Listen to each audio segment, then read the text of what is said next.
Hi, welcome to Aimeenolte Music. Today I'm going to be teaching you a jazz piano solo arrangement of Have You Met Miss Jones? There will be a worksheet to go along with this lesson, so write to me at aimeenolte@yahoo.com if you would like one of those. I'll tell you how I can send it to you. And let's get over to the piano. We're going to be working on some things today that I haven't quite mentioned before. We're going to be working on moving inner voices. It's going to be fun. All right, let me play it for you. There'll be a few times where I reach some tenths. I'm always going to have an alternate way for you to play it, so don't sweat it if you can't reach the tenths. And pay extra attention to these three fingers because we've got inner moving voices. You're going to be able to play this by the time we're done. It's going to be fun.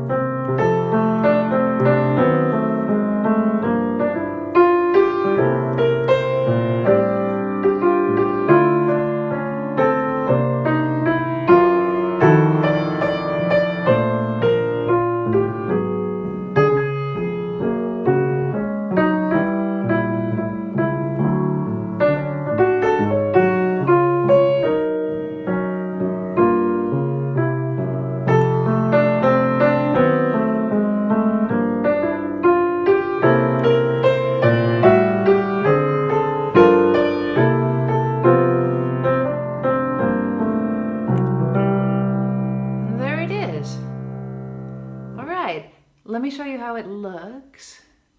All right, there it is. So you can see I've written it out for you and focused on moving inner voices.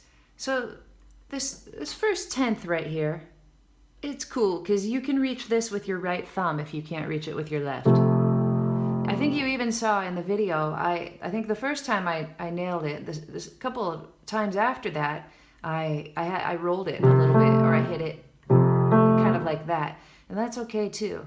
But you can hit it with your right thumb if you want, so that you've got these two notes with your left hand and the octave with your right hand. Now this is the first time where we've got moving inner voices, and when I have these moving inner voices, I've tried to create a rub or dissonance a lot of times, just to make it really interesting. You could imagine that if you were arranging for a choir, you could have the altos or the tenors singing this line right here. That's kind of what you want to think about when you're arranging for solo piano. Now I've talked about this diminished chord in my video about diminished chords, and I do use my favorite trick right here, which is I've raised the A a whole step to a B, and then I just do a nice little moving voice. What if you sang a C right here and then you sang these notes?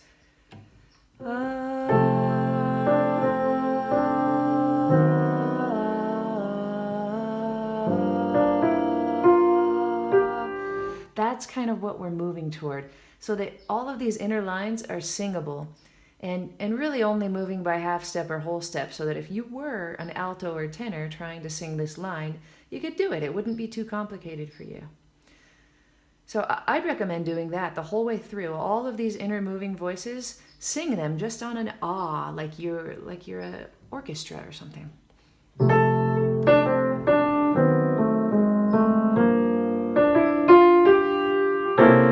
Here's a nice chord. This is actually a C13 flat 9, and it has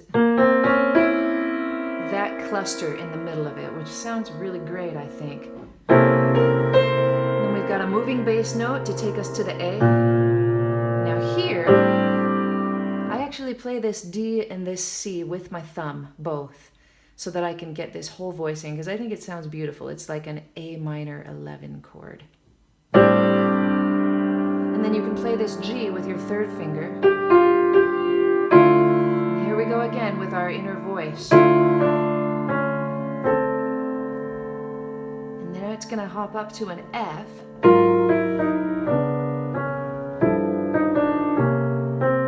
Isn't that nice? Let's try to sing that. Let's start on the D, sing the E, come down like this, then hop up to the F and sing this line. And so I'm just going to play the outer like shell of it. We're going to start on the D, right? Is that what I said?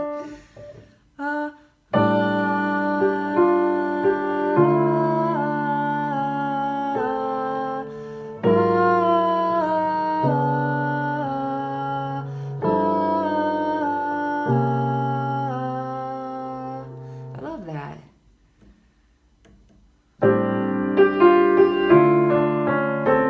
I love that. I wrote it. It's not like I'm the first one to come up with it though.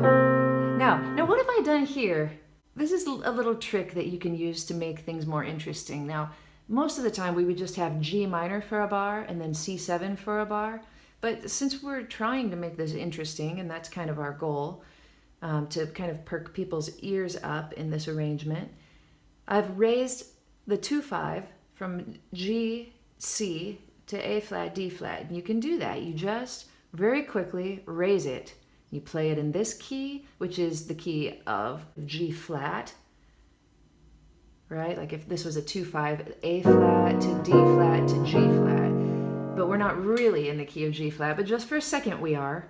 We're really in the key of F. So we're looking to move back to that F chord, which this 2/5, G, C allows us to do. But for a second, we just move it up.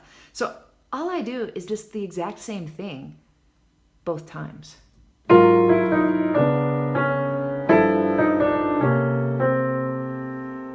See that? And so I'm technically starting on the 6 of the minor chord, of the 2 minor chord with this inner voice. And landing on the flat 9. And again, here comes G minor and I'm starting on an E. Landing on the flat 9 of the C7 chord.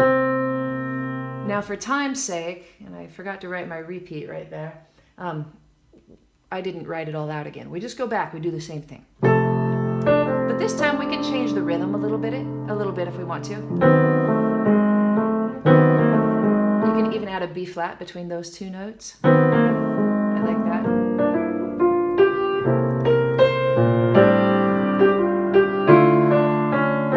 So here we are, we're going to hop to the second ending.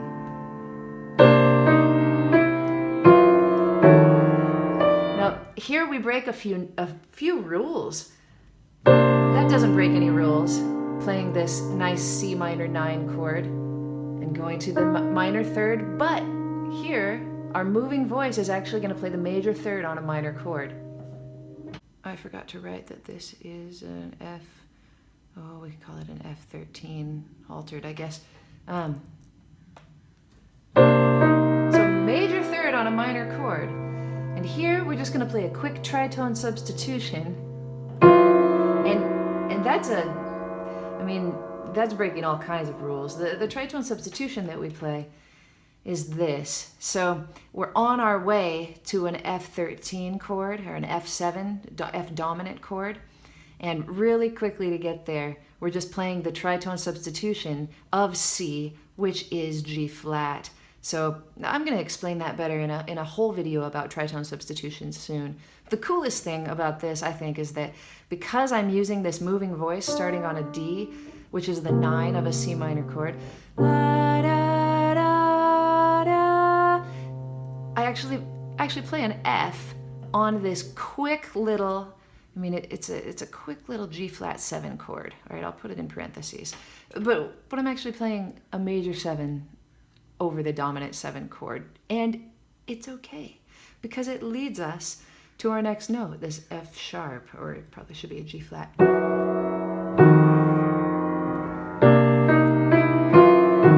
And it's in passing, and it's singable. So I think that those things allow for this kind of exception.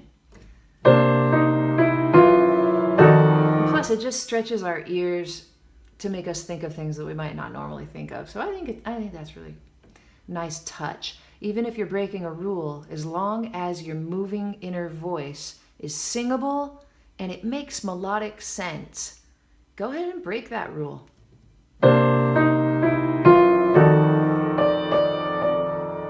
And here we've got a flat 9 and a 13, which is a great sounding chord. Now Now for the bridge, this is all just very simple. I'm not really gonna go over it, but I've written it down for you so you can see. All I do is just kind of split my right hand into two parts so that here, I'm just playing the melody with all the stems going up and all of these notes at the bottom. Those are either the third or seven, and then I've just written a very simple walking bass line. It's really nothing to write home about. So I'll just play it real quick.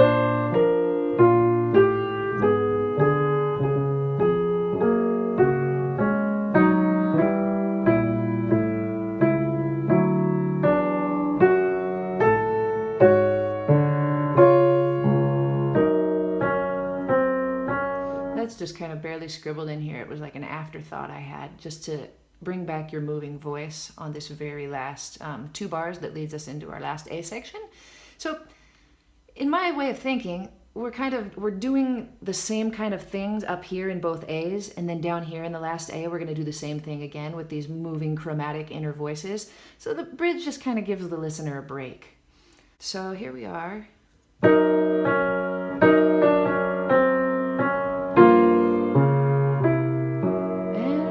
It's kind of like the beginning for the first 3 bars.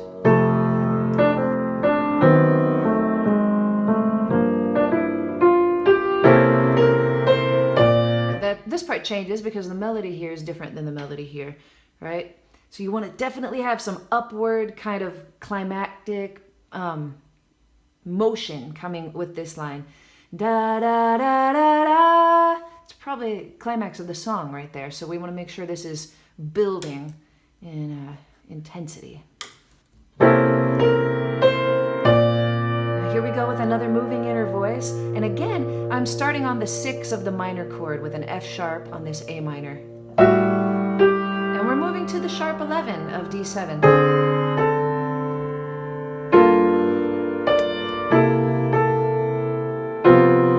And just for fun, I added another sharp 11 on this major chord.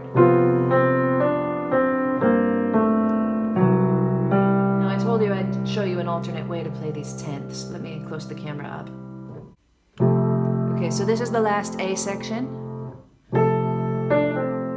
And again, you can totally do it like this. Either way works.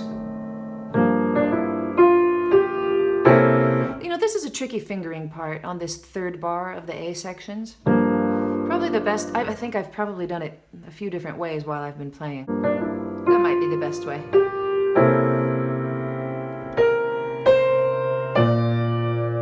And that's a tricky fingering too because you're holding on to these 3 notes.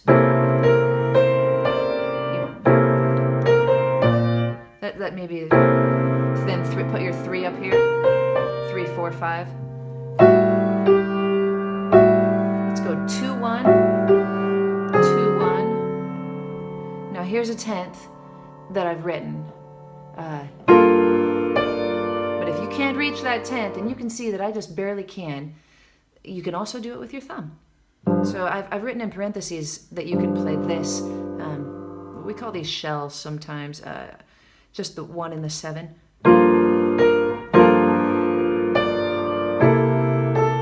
And here again, I've written a 10th, but you can play it like this.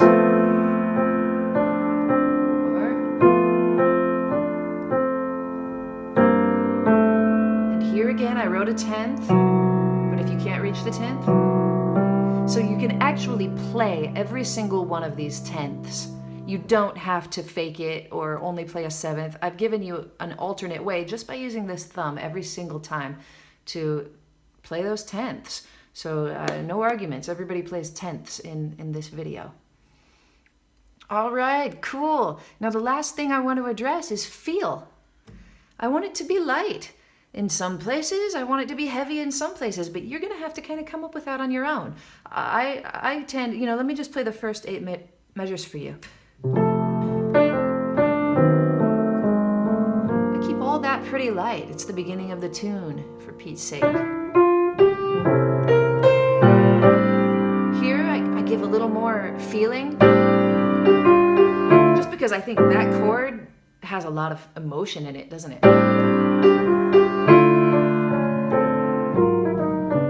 I think it can get light here again. You want to swing.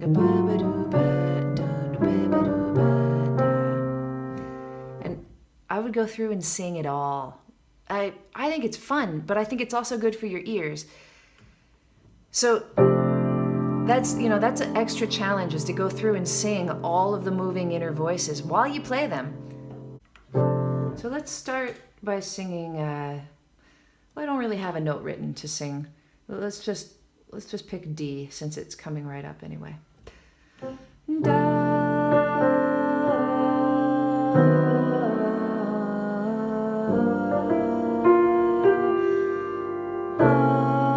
Maybe the D flat, D,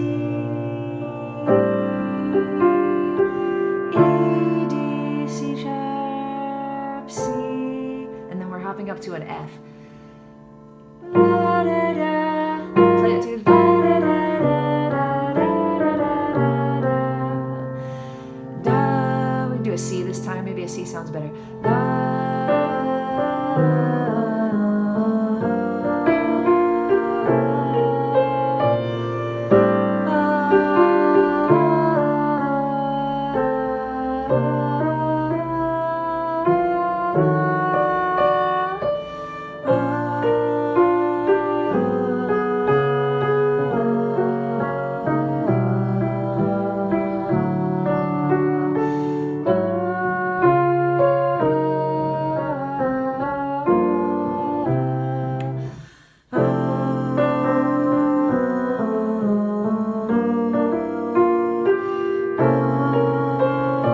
Here's a tricky one.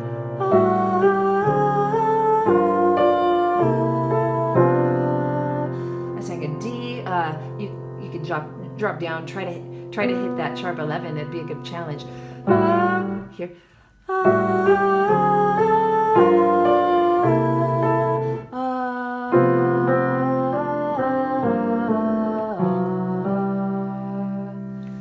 I don't know if other piano players or piano teachers teach you to sing while you play, but for me, it's been key. And I do think that a lot of whatever perfect pitch I have has come from doing this kind of thing.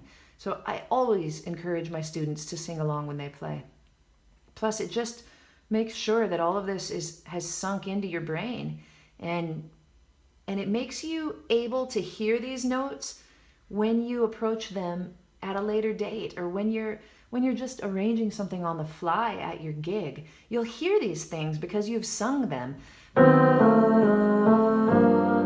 If you just play them, it's very mechanical. But if you sing them along with your playing, it just becomes a part of you. It's hard to explain, but I hope you can feel that in what I'm saying, and do that for me. Sing along. It will make it become a part of you. And you'll think of it later on because of it. I'm sure of it. Whew, that was a long one. All right, I hope you had a great time. I had a good time. I hope you like that arrangement. I think it's pretty cool, and I think it's gonna sink into your ears and make you a better musician, just all around. Let me know what you think of it, and again, write to me if you want the worksheet. And thanks for watching Aimee Nolte Music. I'll see you next time.